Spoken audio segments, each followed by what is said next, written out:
And that's why we want to thank you for that. Asante sana, our meeting is over. Asante. members kindly remain behind, and thank you members of the fourth estate for covering up. Asante sana. The power of the chair.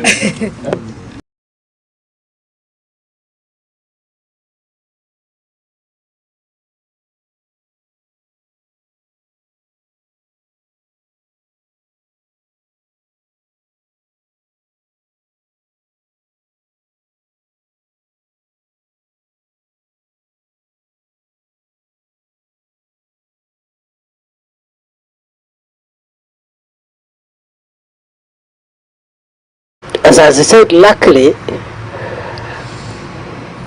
on that highway between Lamu and RUTO Garsen, we do what we call picketing, which is occasional patrols, not occasional patrols throughout of security agencies, different agencies. So what happened is that the agencies were nearby, and the response was very fast. So we ended up, unfortunately, losing one person on the spot.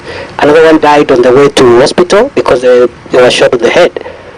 But the attackers were many and heavily armed, and we have been able to neutralize all of them. All of them. So there are so many success stories. And therefore, we must continually commend our security officers. We have lost many of them in some of these engagements. I am also proud to say that we have had no casualties in the operation of yesterday and early today morning. No casualties on our side. So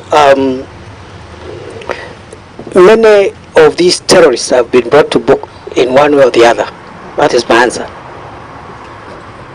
Those that we arrest, we take them to court. We have anti-terrorism court here in Kamiti and other places in Shanzu. Those that we arrest, we take them to court. But many of them, there is no chance to arrest them. The opportunity to arrest them is not there, because it's either they clear our officers or, yes, so that's what happens. So yeah, let's leave it there and say that is there goodwill?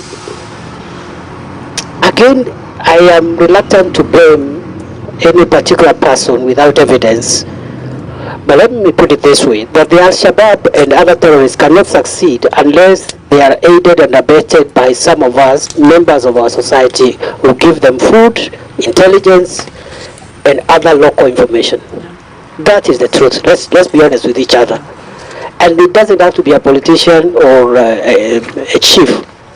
Even local communities, our own brothers and sisters, our intelligence is showing that in some of the attacks, when we do investigations, we find that the attackers could have accessed the village or the target 2-3 days before, and there were people, citizens of Kenya, who were supplying them with food, for example.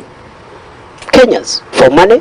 They get a little amount of money from these fellows, and they give information. So we have a lot of work to do without blaming each other, because the greed, the culture of greed for money is not just a problem with us who are in high office. Even our brothers and sisters in the villages suffer the same culture. You get 100,000 and you sell information that leads to a successful terror attack. So we must work together with elected leaders, government officials, communities, and own up to our own national problem of greed, which has assisted some of these terrorists to succeed in the attacks. So I believe there is goodwill, and if there are one or two people who may not be cooperating, it's because it's a systemic national problem where people are not patriotic enough to detest this kind of attacks on our national security. Let me put it this way, Chair. I have decided I will not blame anybody. I have decided, as the Security Minister of Kenya, the buck stops with me. And that's why I gave the assurances I gave. The buck stops here. I will not blame the officers. I will not blame the community. I will not blame politicians. buck stops here. And I think what you proved yourself, especially the North Rift.